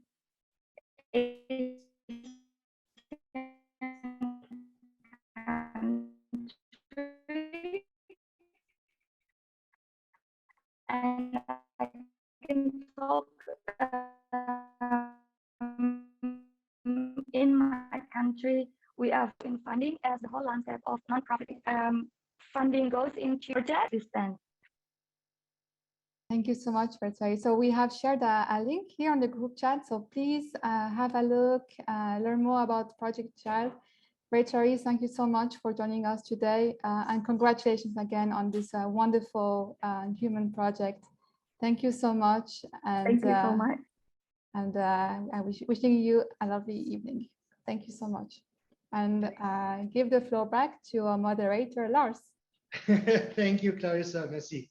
And thank you, terima kasih to Retasari, and the great work that you're doing in Indonesia. And again, I'm amazed by the width, by the depth of the projects we have here. And that's why the jury and the SwissCham team really believe that might not have fit into the categories on the business side. This was really outstanding work that they're doing already day in and day out, and they were forced to putting a digital transformation journey on top of that. So really has my highest kind of recommendation on that side, where I think companies with big budgets and transformation teams and consultants can really learn from. If you're driven by the right purpose, you can move mountains. Now let's move over to the second award that we're here about. It's the People Skill Award in partnership and collaboration with Skills Future Singapore. And that leads me to introducing Fabienne, who's the chair of the People and Skills Development Award and the vice chairman at SwissCham Singapore. Good evening, Fabienne. How are you doing today? Good evening, Lars. I'm doing very well. Thanks a lot. I'm very happy to be here tonight. Funny, it's already a year. It doesn't feel like. Yeah, just another year that's flew by like that. Huh? Yes, didn't we say next year everything is going to be different? And it wasn't. Well, isn't that what also every HR leader thinks? Next year everything will be different. And then you just, on top of your normal problems, you end up with a great resignation on top. I wouldn't know about that. Good. So over to you and your fabulous guest and the award winner. Yes, Lars, thank you very much for that. But as I heard, we have a bit of time. I would like to use 1 minute and spend 1 minute on what we just heard about the NGO recognition. And we all know this is the season of giving. So I fully agree with you. We have a lot of companies here with big budgets, and maybe there's some money left over. Please feel free. Donations are always welcome. We have seen many good things happening, and I think such an organization deserves really our giving as well. So we will share also later on in our communication more details and certainly the link for donations. And having said that, it is about people skills. In that case, children, but nevertheless, it's the grassroots. So now over to the People Skills and Development Award. And I'm really honored being able to present this again this year. It's the 5th year, where last year we said it was super difficult decision to run it or not. We did, it was a success. And maybe because of that, we were honored to receive many applications this year, not only in number, but also in quality. Though I agree with Lars, it is fantastic to receive such a diverse range of submissions. It has also made our life much more difficult within the jury. So in comparison to the Digital Transformation Award, the People Skills Award, the jury is a closed door meeting where all the applications are run through. There's a scoring system as well. But this year we had very difficult discussions because we had to decide between diverse submissions, also from startup, SME, multinationals, as well from all kinds of sectors. We were very happy to see we have received not only applications from members of the SwissCham, but from all sorts of companies in Singapore, a lot of local companies as well, industries from hospitals, F&B, finance. So this was really amazing to see. Huge success. Thank you very much to all companies who submitted. But after all, we only have one award. Though I would like to say we have 3 winners this year. We received 14 applications, but 3 were outstanding, very comprehensive. And all 3 of them tackled the challenge of how to invest in people skills and the development of people skills in these very difficult times where people not can meet. So the 3 companies who had the highest score are the 3 winners, although only one has an award. I will start with the 3rd one, which is this year McDonald's. You can imagine how what kind of a challenge it is to make sure that all your front row employees in such an environment still get trained, and you make sure that their well-being is cared for and so on. So a very comprehensive submission great what McDonald's is doing. You can find a lot of information as well on their homepage. And I think what we learned during this year in people skills and development, it's a lot about exchanging best practice. So please reach out to McDonald's as well. They are happy to share what they have done so far and what we can learn from them. Congratulations to McDonald's. Second one, totally different industry, not less impressive at all, is Bank Julius Baer. Congratulations. We have been very, very astonished of what Bank Julius Baer has achieved, not only this year.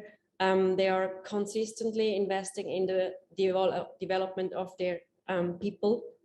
Obviously, it's a big company, it's a global company, and they can also tap on global initiatives. But what impressed us was what they are also doing in Singapore and for the local Singapore workforce. Very comprehensive, also a lot of collaboration with the government and to really further progress in the financial service industry and people skills development. So congratulations to Bank Julius Baer, and thank you very much for submitting your application. It was a pleasure to read through and we learned a lot. So, but as I said, only one award, one winner. I can just say we were really, really super impressed, the entire jury. So it was very clear for us that this year's winner of the People Skills Development Award is DKSH. Also a global company, also able to tap into a lot of group-wide initiatives. But what DKSH did for the local workforce here in Singapore, considering the limitation, the restrictions we had because of COVID, was just amazing. Also very much linked, obviously, to digital transformation.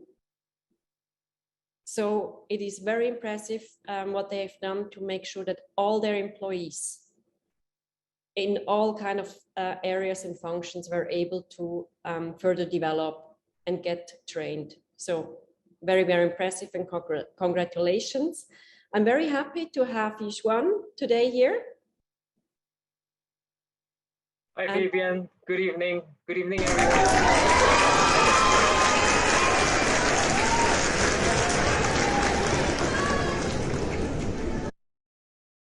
Yishuan, congratulations winning this award. I would like to say it's prestigious award by now, 5 years in a row. Many other companies have won before, so really, congratulations. Thank you so very much, Fabian. It's a truly great honor to win this, to actually participate in the first time and actually winning it as well. Thank you so, so much for this honor. So what made you apply this year? I mean, DKSH is very active, is well known, but what made you decide to apply for the award of the SwissCham? Well, Fabian, this is one of the prestigious awards which we have always wanted to take part in. And the team felt that we were very well positioned this year to participate in it, as this is an excellent platform to showcase DKSH's initiatives for our employees. We have about 1,100 of them, as you have mentioned. They are all in various functions. A big portion of them are out in the market in Singapore throughout this whole pandemic. And then also within our supply chain, which is another 300 people there. Yeah. Mm-hmm. I have already mentioned what impressed the jury, but maybe you would like to share what it is that you think. Why did you win? I think throughout the pandemic, again, it was we had successfully, I think, put our people first. That's the main thing in terms of their well-being and keeping them safe throughout the whole process, right? And closely collaborating with our stakeholders to continue to upskill and develop our people while surpassing our business targets. I think that's what made us win. Okay, that's certainly also an aspect, yes. Yeah. If you would have to pick one thing of all the initiatives and challenges you have had to tackle this year, is there anything you're specifically proud of that you would like to share? I would say our DKSH People Initiative, which ties back to our employee values proposition, which is always to drive growth and be the difference. At DKSH, we emphasize that employees are the drivers for their own career development. DKSH offers endless opportunities for employees to explore their options, recognize and utilize their strengths to ensure they build a development plan, which then reaches their destination for career growth. Yeah. Okay, that sounds fantastic. So you have now won that award. I believe it's not the only award you won this year. So seems you have a run. Yes, it's a fantastic year for us as a team. This is the third gold win that we have garnered this year, and we are mightily proud of it. It's a fantastic job from the team, and I think the main thing is that it has brought relevance to our pool of employees. Yeah, that's key to us. I agree, and I believe you can really be proud. Right. Looking a little bit ahead, would you like to share some plans or ideas you have going forward now for next year? Maybe some initiatives you can share or a focus? Sure, Fabian. I think we will hope to continue to push our people-related initiatives, where one area we will pay focus will be on our employees' work experience and workplace experience, be it from onboarding to offboarding, giving them more autonomy to decide how their work arrangements best fits their needs and purpose. I think that's key, giving them the autonomy. We would also continue to look at innovating our employee engagement, driving further our diversity and inclusion agenda, and building on our mental and wellness initiatives for people. Okay. One last question. As I mentioned before, we experienced this year that the exchange on the topic is extremely valuable. We did 3 webinars for the first time on that award, had a lot of participants. It was very much appreciated.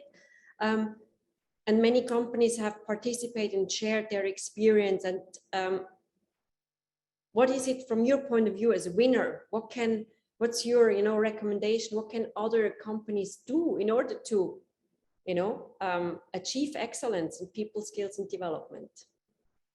Well, I think every organization is different and each corporate culture is very unique. But I think key to all this lies in the people. So focus on them. I think that's the key for every organization, right? At DKSH, I think our secret ingredient is always leaving our DKSH culture elements of collaboration, empowerment, deliver with direction, care for others, and act with purpose. We continue to be guided by these elements with a central bearing of always being deeply interested in our people. Yeah. Okay. Yeah. Thank you very much for sharing that. I do have a follow-up question though, because we are having a second award, which is digital transformation. And obviously I'm curious, you have already invested a lot into digital learning, in how to make sure that people can learn and be trained outside of classroom. Are you having any specific ideas or plans to further improve on the digital journey in regards of your employees? Yes, I think one of the key areas is actually now getting this out into especially our field merchandisers as well as our supply chain people, right? Where they're always on the move out there, and actually getting the platform of learning from they carry this handheld device. So we are now looking at implementing and leveraging on that even more this year moving forward. Okay, interesting. So I think for tonight, I can just say congratulations again in the name of SwissCham, in the name of the jury, as well as of our partner, People Skills Singapore. Right. It was a pleasure reading your application. It was inspiring for the jury members. I'm very much looking forward to meeting you and hand over the award. And thank you so very much, Fabian. It's a really great honor, and it means the world to us. And this is the third win for the year. And I look forward to meeting you as well. And thank you so much to everyone here, and have a good evening. Yeah. Thank you, and the best wishes to the team. We will hear more from each other. Will do, Fabian. Looking forward to that. Thank you so much. Congratulations also from my end. Fabienne, over to you, because you're running the, and the SwissCham is running the People and Skills Development Awards now for a couple of years. What are the main changes in topics, schemes, solutions, problems that you've seen over the years? Very good question, Lars. I believe it's quite obvious that especially, the last 2 years were very, very challenging because of the situation. Everyone had to work from home. So where in the past, before that, I think in people skills development, the focus was much more on hard skills. While now in the past 2 years, the companies have realized they need to invest in upskilling in regards of technology. First of all, not for every company, it's normal to have a Teams or Zooms meeting, or to lead people virtually, remotely. That was certainly a challenge where there was a lot of training going on. And then the part of well-being, as also mentioned by you, Joan, the resilience of the people, keeping them motivated, keeping them engaged, keeping them well. I think that were the two major changes I have observed over the past 4 years now, since I'm with the award, where the focus has completely changed. And we saw that in People Project Child as one of the topics they looked at. And you just mentioned that. That's interesting, that mental well-being seemed to have just come into mainstream and out of that stigma area. Do you agree to that? It was like nobody dared to talk about it. Something's wrong with you if you brought it up in the past. And now it's just so widely accepted because everybody was suffering. Yes, I agree. I believe, as I remember about 10 years ago, everyone was talking about burnout, and all the companies were starting to have initiatives for how to deal with burnout. It was a hot topic. But it was still stigmatized, as you said, mental well-being. So it's just you, but you're doing something for them. And now it's just, let's face it, it's all of us. All of us had moments over the past 2 years where we felt, am I going crazy? So I think it is really, it has changed a lot. I think for the good. I think the awareness has totally changed. I think we have seen a lot of leaders who are supporting that now. So it's nothing, it's not minority anymore. Yeah. I believe a good development. What are the other kind of topics that you believe? And we see that I'm coming from the perspective of more for the digital transformation, where a lot of times over the last 24 months, we heard like digital projects that would have taken 2 years were forced to go live within 2 months or 2 weeks because there was no other chance to survive as a business, right? Do you think we're kind of do you see similarities on the HR front where, people talked about these big people projects, development skills that they've done, and then suddenly, because no choice, they had to do it within the blink of an eye? Yes, certainly. And I have to admit, for me, being Chief People Officer for Zülke engineering, software engineering, right? Digital is very normal, working that way. So when I went through the applications, it was really astonishing the challenge companies are facing. So many companies who were talking about upskilling, in technology and the use of technology, and the exchanges we had was often, cut it at the end because there might be not really a business need that every employee is upskilled areas. But now with the change that people can only work remote, there was a total change of why it is important. It's just, you have to, no matter what, you just have to. It's not remote work or work from home. Yes, eventually 1 day per week. No, we have to. And it accelerated, yes. So maybe then one last question. And I heard the jury for the Digital Transformation Awards has come to a conclusion. They're just gathering and joining us back here. You know, with all the changes that we were forced to embrace, working from home, virtual meetings, how much of that can or should be rolled back into everybody back to an office, or hybrid, or work from anywhere for life? You're asking me my personal opinion? As an HR professional, not what Zulke is doing necessarily, because I'm sure you ask that question all the time, but really from the chair of the People Development and Skills Award. Okay, Lars. Yeah.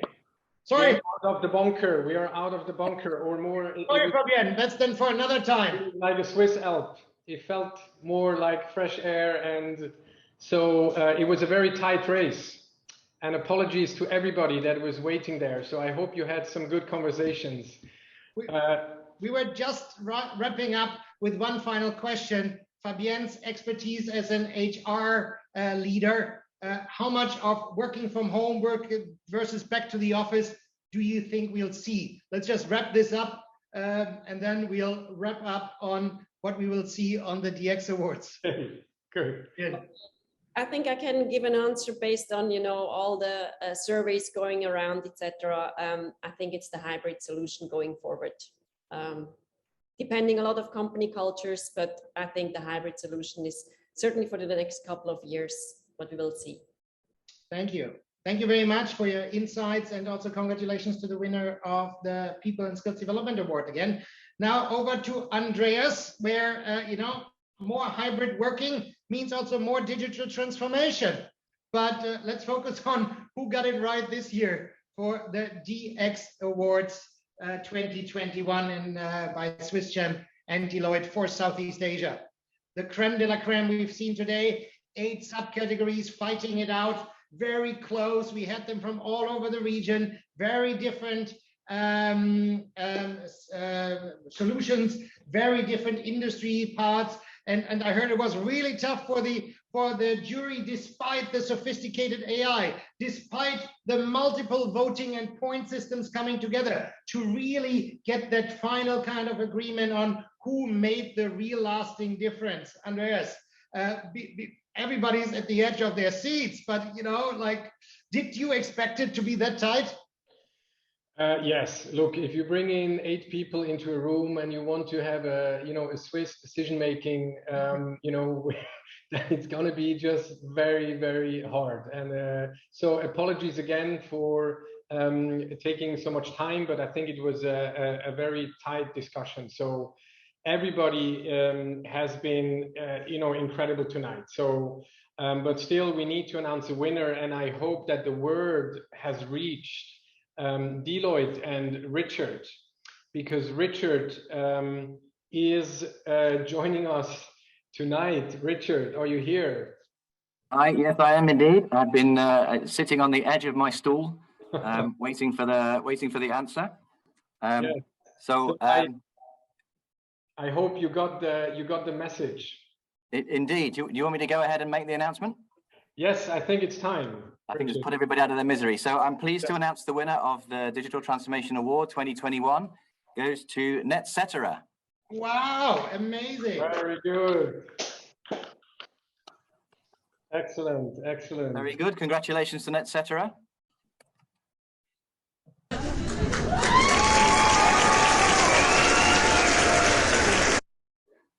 Oh, wow. Richard, that was a good clapping. Did you clap on that one? I did. That was me and the crowd behind me that were screaming. That was all of Deloitte. Very good. No, thank you very much, Richard, for announcing the winner. And I think we have the winners also back on stage, if I'm not Yes. Mistakenly, they are on the stage. So, Hans-Peter and Thomas, yes. Congratulations. Thank you very much. Thank you so much. So, over to you, maybe. I mean, how do you feel after this announcement? Oh, it's great. First of all, I would like to say thank you for this great honor, for this whole journey. It's really a great feeling, yes. Okay, very good. Thomas, you have anything to share with the audience?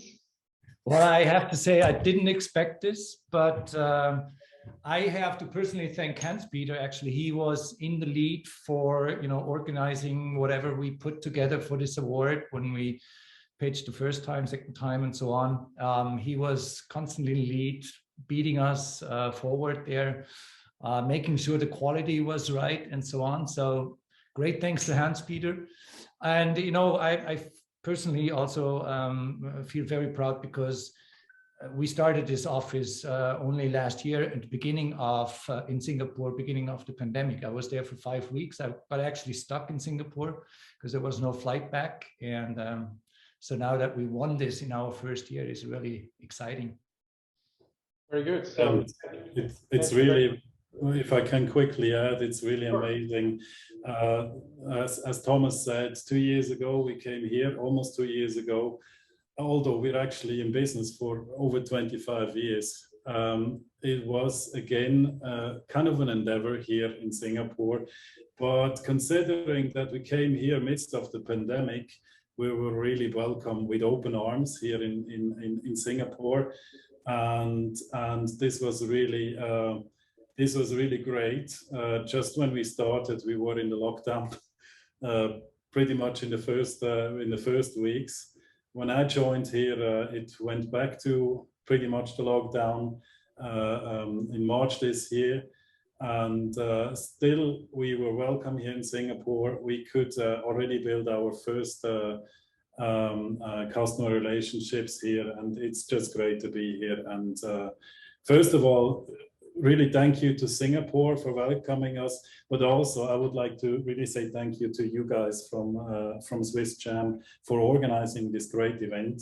Absolutely. Also, of course, to all these people in the background who made it possible, made it so seamless today. And of course, also the jury, not just because they voted for us, but it was really a great thing and we enjoyed it. Thank you very much.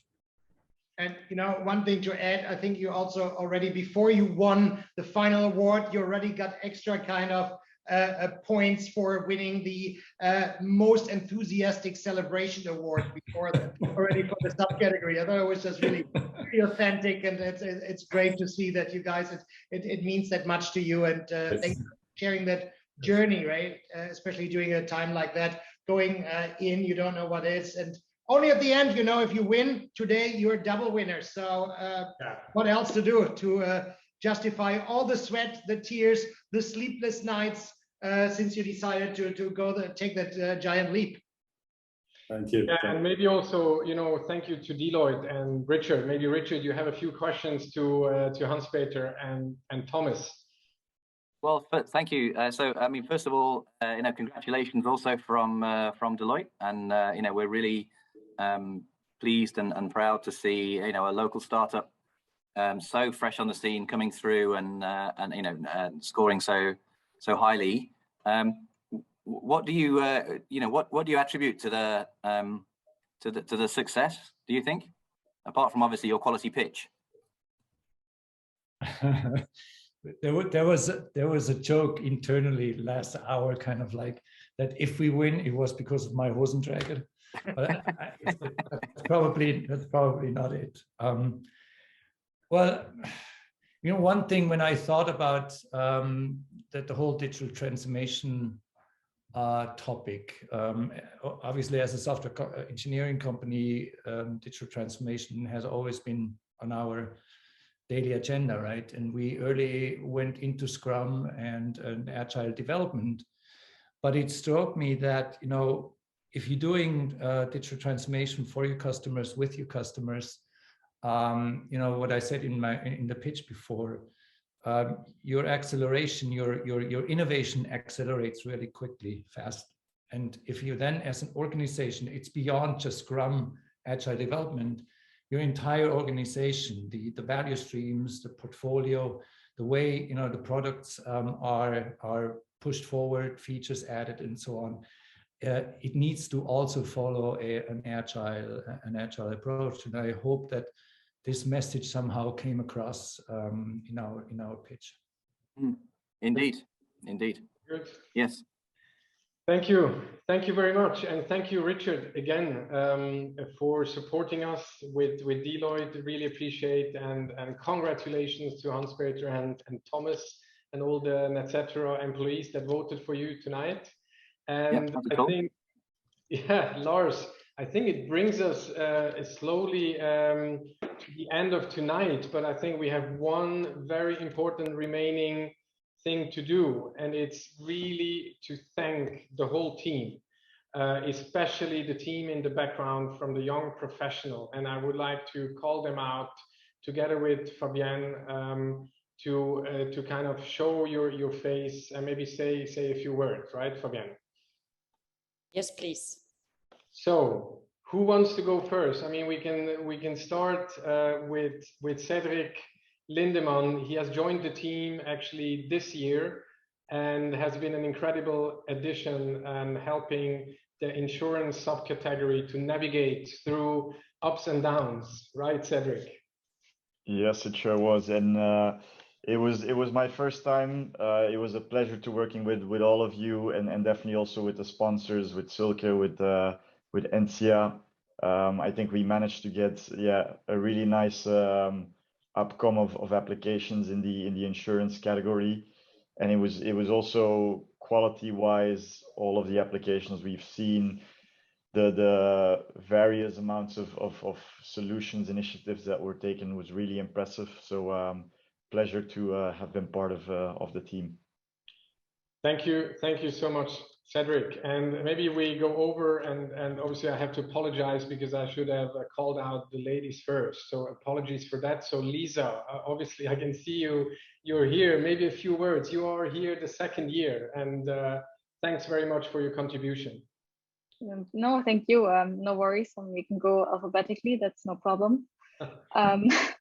No, it's great to be part of this team. Obviously, for myself, working in the financial services industry, it's always great to finally have exposure to other industries as well and learn about trends going on that we know in our industry, but kind of seeing other digital trends really being adopted in large corporations or driven by startups, which is one of my favorite topics to talk about. So it's really, really amazing to be part of this initiative. Okay, great. Thank you so much. So we go from left to right. So Michael, you joined also this year. Michael Siniger. He was in the building and construction subcategory. Exactly. Yeah, building infrastructure, I would say, always seen as a little bit something more traditional industry, right? And we've seen so many great applications also in that sector this year. So I was really happy to support and see this great result. And again, congrats to NetCetera for the great win today. Okay, thank you, Michael. And then we go over to the core team, which is Clarissa, Andrea, and Sarah. And for me, special thank you out to you guys. You really made the difference, and really, really appreciate all your dedication. So you are all together in the room. Maybe you want to say a few words. Thank you so much for really nice being here and being part of this team. It has been an intense month, but we are very happy with the result. Congratulations again to NetCetera, and let's celebrate now. Thank you very much. Very good, thank you. Then we go over, I think Luca cannot join. He is in an important internal call, he was telling us. But so Luca Burlando, he is the master of the AI model that made this whole initiative happen. And so also big thank you to Luca. With this, I think on Fabienne, do you have anybody else that you want to call out? Because that's the opportunity. Yes, I would also like to thank you to the team. Amazing again, so impressive. what you're capable doing. I mean, I always hear the conversations and the meetings. Yeah, can we do that? And how shall we do that? And you always do it. Somehow you achieve it. Somehow you just keep going. So really, really impressive. Thank you very much for all what you have done. Obviously, very nice that we had a few already last year, but even more to have new ones. And looking forward to the next journey, to the next edition next year. Hope I can see some of you. And obviously, although cheesy, but in the name of the SwissCham and of the board, I would also like to say thank you to Andreas and Lars. Great job. Thanks a lot for all the efforts, the work, the passion you put into that. Yeah, it's a lot of volunteering work for a good cause, I believe. So big thank you in the name of the SwissCham as well. Thank you very much, Fabienne, and thank you for the flowers. And I can see there were some flowers delivered to Andrea and to the team there. So thank you so much. We can see them here. Thank you so much. That's, I'm sure, very appreciated. Nice. Well, and so Lars, I think sadly but true, it comes to an end, right? Every good thing has to come to an end. So to an end, or is it just a break before we restart the whole journey again in 22? Yeah, it's more a break. And I think it's just that everybody is so happy that, you know, this busy period is also coming to an end. I mean, we are coming to an end 2021, right? But next year we will be back. So it's not finished. No, and looking through the journey we've gone through together, it hasn't not only transformed digital initiatives. I'm sure it has also transformed us in working with these great people. They're fantastic initiatives, learning from the juries, the teams, the participations. Today, I'm still amazed by what Project Child did, and even submitted an award and for the awards. And I think that's what it's all about: bringing great ideas, bravery together, and showing that people can move mountains if they want to. Just don't move the Swiss mountains. That's out of that's not possible. So I think it was amazing, and it's a great conclusion for a interesting year. Absolutely. Thank you so much, and especially also thank you to our jury, to the public, to everybody that joined tonight. We really, really appreciate you make this happen. And we wish you, a Merry Christmas. We can already say that, right? So all the best on behalf of the SwissCham. See you in 2022, and keep safe and stay healthy. All the best. Yes.